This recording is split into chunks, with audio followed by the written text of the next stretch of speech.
శ్రీ గురుదేవ దత్త శ్రీ గురు చరిత్ర అధ్యాయం 11 శ్రీ గణేశాయ నమః శ్రీ సరస్వత్యై నమః శ్రీ గురుభ్యో నమః. ప్రస్తావన.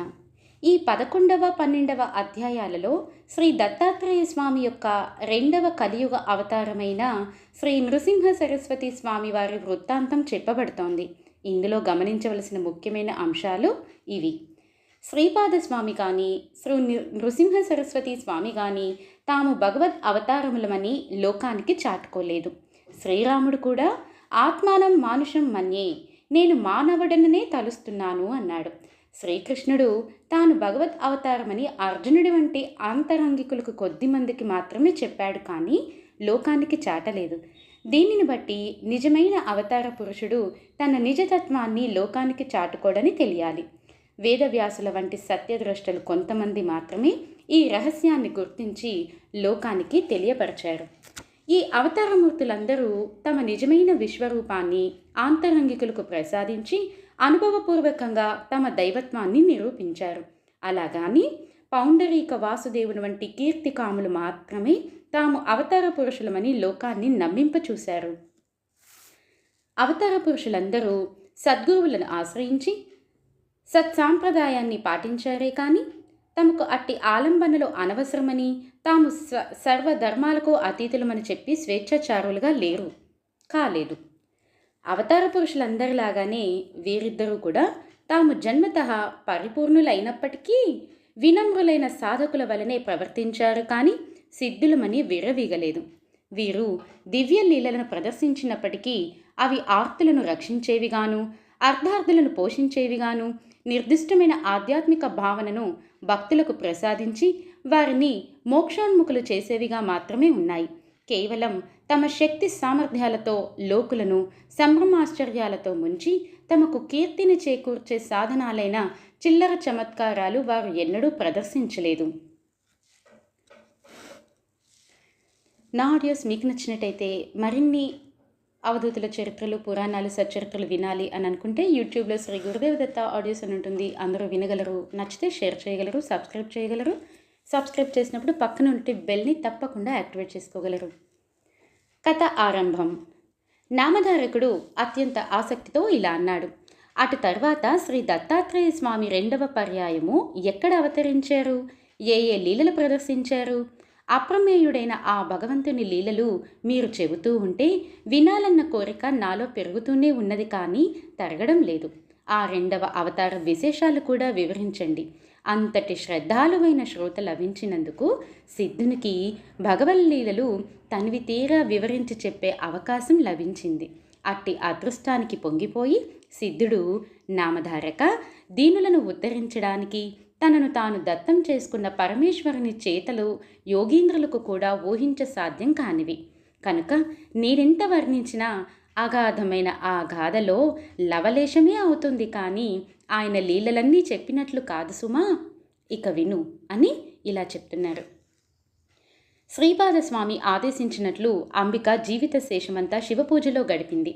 ఆమె మరుజన్మలో మహారాష్ట్రలోని కారంజా లేక లాడకారంజా అను గ్రామంలో వాజసనీయ శాఖకు చెందిన ఒక సద్బ్రాహ్మణుని కుమార్తెగా జన్మించింది. తల్లిదండ్రులు ఆమెకు అంబా అని నామకరణం చేశారు. ఆమెకు పూర్వజన్మ సంస్కారం వలన సౌశల్యంతో పాటు శివభక్తి కూడా అబ్బింది. ఆమెకు యుక్త వయస్సు రాగానే మాధవ శర్మ అనే బ్రాహ్మణోత్తమునికి ఇచ్చి వివాహం చేశారు. అతడు మంచి శివభక్తుడు. ఆ ప్రాంతంలోని స్మార్తులకు శివవ్రతం చేసుకునే అలవాటు ఉండేది కనుక వారిని శివవ్రతులు అంటారు. పూర్వజన్మ సంస్కారానికి తోడు ఈ జన్మలో భర్త యొక్క సత్సాంగత్యం వలన ఆమె ప్రతిదినము సంధ్యా సమయంలో శివపూజ, భర్తతో కలిసి శని ప్రదోష పూజ, శని త్రయోదశి నాడు విశేషమైన పూజ చేస్తూ ఉండేది. విశేషించి అంబ తన భర్తను సూర్యుణ్ణి ఛాయాదేవి వలె విడనాడక సర్వోపచారాలు చేస్తూ ఉండేది. ఇలా ఆమె 16 సంవత్సరాలు గడిచాక అంబ గర్భవతి అయింది. మాధవ శర్మ సకాలంలో పుంసవాది కార్యక్రమం నిర్వర్తించాడు. నెలలు నిండిన తర్వాత మహామహిమాన్వితమైన ఒక శుభలగ్నంలో ఆమెకు ఒక మగబిడ్డ కలిగాడు. నామధారక, ఆ పిల్లవాడు పుట్టగానే అందరి పిల్లల వలె ఏడవలేదు సరికదా, స్పష్టంగా ప్రణవం ఉచ్చరించాడు. అది విన్నవారు ఆశ్చర్యపోయారు. జ్యోతిష్శాస్త్ర విద్వాంసులు అతని జాతకం చూసి, మాధవ శర్మ, నీ భాగ్యం పండింది. ఈ శిశువు సాక్షాత్తు భగవంతుడే. ఇతడు మనవలే గృహస్థాశ్రమం స్వీకరించడు. చిన్న వయసులోనే సన్యాసం స్వీకరించి జగద్వంద్యుడు అవుతాడు. ఇతని చరణాలు ధ్యానించిన భక్తులకు కామధేనువు అవుతాడు. ఇతని దర్శనం చేతనే పతితులు పావనులవుతారు. ఇతన్ని కన్నందువలన మీకు కీర్తి ప్రతిష్టలు దివ్య సుఖాలు లభిస్తాయి అని దైవజ్ఞులు చెప్పారు. మాధవ శర్మ ఆ విద్వాంసులను ఘనంగా దక్షిణ తాంబూలాలతో సత్కరించాడు. వారు సెలవు తీసుకుంటూ, మాధవ శర్మ, ఈ బాలునికి శ్రీసిద్ధులు దాస్యం చేస్తాయి, నవనిధులు పరిచారకులవుతాయి అని ఆశీర్వదించారు. ఆ బాలుడు పుట్టిన వెంటనే ప్రణవం ఉచ్చరించిన సంగతి వాడవాడలా పాకిపోయి అతనిని చూడడానికి జనం ఇసుక వేస్తే రాలనంతగా వచ్చారు. పిల్లవానికి దృష్టిదోషం తగలకుండా తండ్రి రక్షాబంధనం చేయించాడు. తల్లి అతనికి ఉప్పు, మిరియాలు, ఎండుమిరపకాయలు, వేపాకులతో దిష్టి తీసేది. తర్వాత ఒక సుముహూర్తంలో ఆ పిల్లవానికి శాలగ్రామదేవ అని పేరు పెట్టారు. కానీ ఇంట్లో అందరూ అతనిని నరహరి అని పిలుచుకునేవారు. నరులంటే అజ్ఞానబద్ధులైన మానవులు, హరి అంటే మానవుల యొక్క అజ్ఞానం వలన కలిగిన దైన్య తాప పాపాలను పోగొట్టేవాడు అని అర్థం. ఆ పేరు ముందుగానే ఆయన అవతారమూర్తి అని సూచిస్తున్నట్లు ఉన్నది. బలహీనంగా ఉండటం వలన అంబ వద్ద పిల్లవానికి చాలినన్ని పాలు లేవు.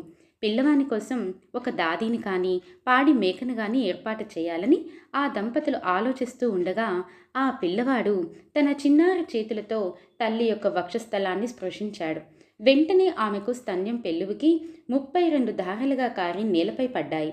ఈ విషయం అందరికీ తెలిస్తే బిడ్డకు దృష్టిదోషం తగులుతుందని వెరచి అంబ ఈ లీలను రహస్యంగా ఉంచింది.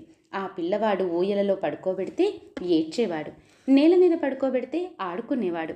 ఇలాంటి లీలలు ఎన్నో జరిగినప్పటికీ తల్లి వాటిని ప్రకటించలేదు. అందువలన ఆ ప్రభువు యొక్క సంపూర్ణమైన దివ్యత్వం అందరికీ తెలియలేదు. ఇలా సంవత్సరం గడిచినా అతనికి ఒక్క మాట కూడా రాలేదు. కులదేవతలను ఆరాధించమని కొందరు, మరి ఆకుల విస్తలలో బ్రాహ్మణులకు భోజనం పెట్టించమని కొందరు, రావి ఆకుల విస్తలలో భోజనం పెట్టించమని మరికొందరు చెప్పారు.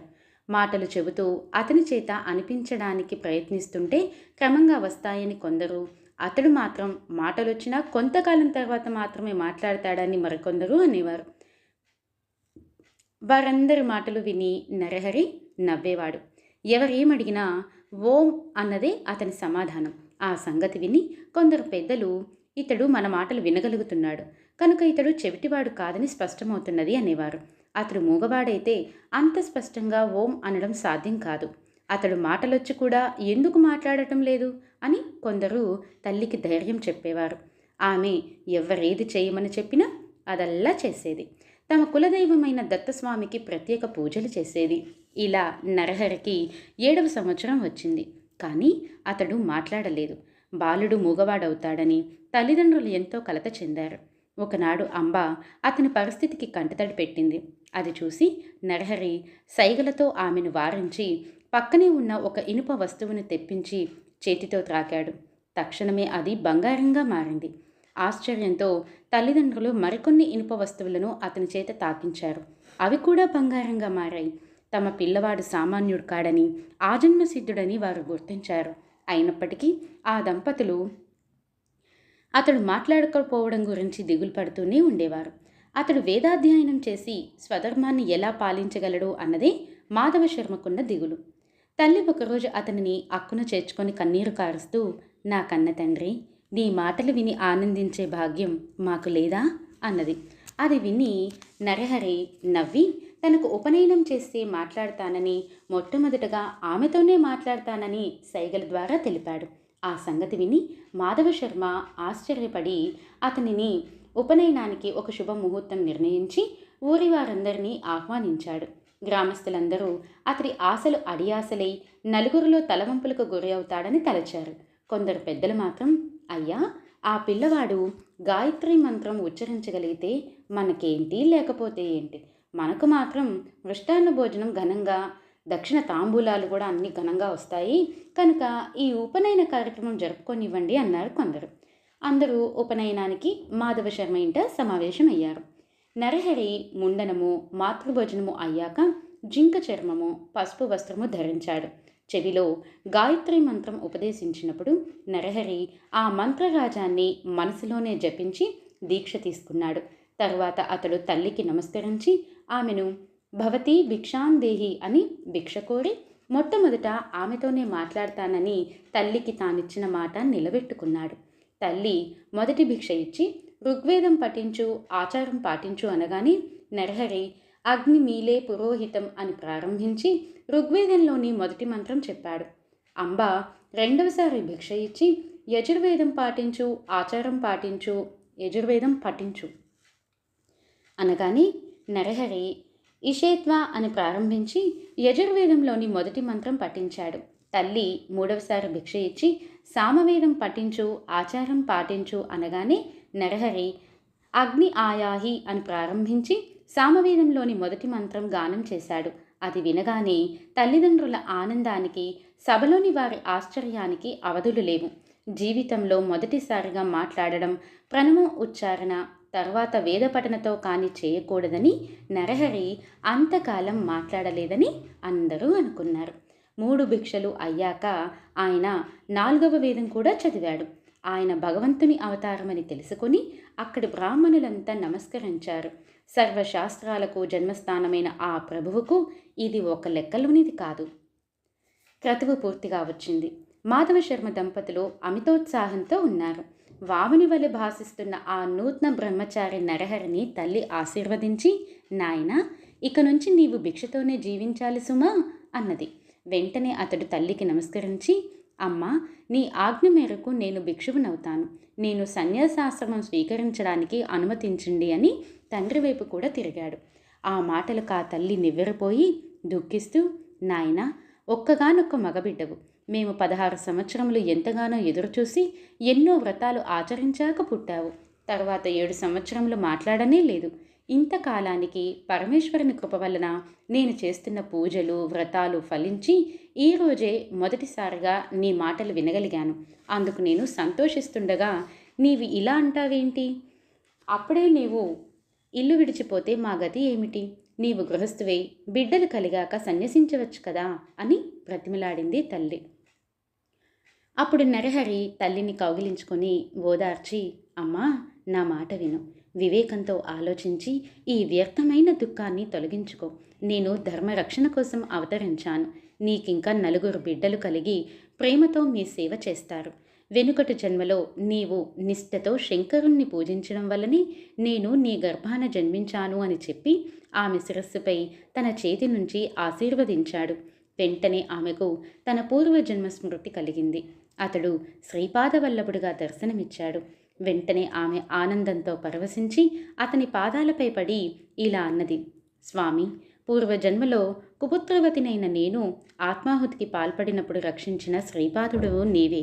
బ్రహ్మాండాలన్నీ నీలోనే ఉన్నాయి. అట్టి నీవు నా గర్భాన పుట్టినందువలన నా భర్తృవంశము, పితృవంశము కూడా పావనమయ్యాయి. అతడు ఆమెను లేవతీసి, అమ్మ, ఈ పూర్వ వృత్తాంతం వెల్లడి చేయవద్దు. నీకొక రహస్యం చెబుతాను, గుప్తంగా ఉంచు. నేను సంసారం అంటని సన్యాసిని. నేను చేయవలసిన తీర్థాటనము మొదలైన కార్యాలు ఎన్నో ఉన్నాయి. అవి నేను ప్రకటించ వీలులేనివి, రహస్యమైనవి. ఈ కర్తవ్యం నాకు తప్పదు. కనుక నేనింట్లో ఉండడానికి వీలు పడదు. కనుక నీవు అనుమతించి ప్రసాదించు అనుమతిని అని కోరుకున్నారు స్వామివారు. శ్రీ దత్తాయ గురవే నమః. శ్రీ శ్రీపాద శ్రీవల్లభాయ నమః. శ్రీ నృసింహ సరస్వత్యై నమః. ఇది శ్రీగురుచరిత అధ్యాయం 11 సంపూర్ణం. నా ఆడియోస్ మీకు నచ్చినట్టయితే పురాణాలు, సచ్చరిత్రలు, అవధూతుల చరిత్రలు, పండుగ విశిష్టతలు, భక్తి పాటలు, భక్తి కథలు, పురాణాల గురించి క్విజ్, ఇంకా ఎన్నెన్నో నేను చేసే ప్రతి ఆడియో మీరు వినాలి అని అనుకుంటే యూట్యూబ్లో శ్రీ గురుదేవ దత్త ఆడియోస్ అని ఉంటుంది. టెలిగ్రామ్, ఫేస్బుక్లో కూడా శ్రీ గురుదేవ దత్త ఆడియోస్ అని పేజెస్ ఉంటాయి. అందులో జాయిన్ అవ్వచ్చు. రోజుకొక్క పావుగంట మాత్రమే అండి.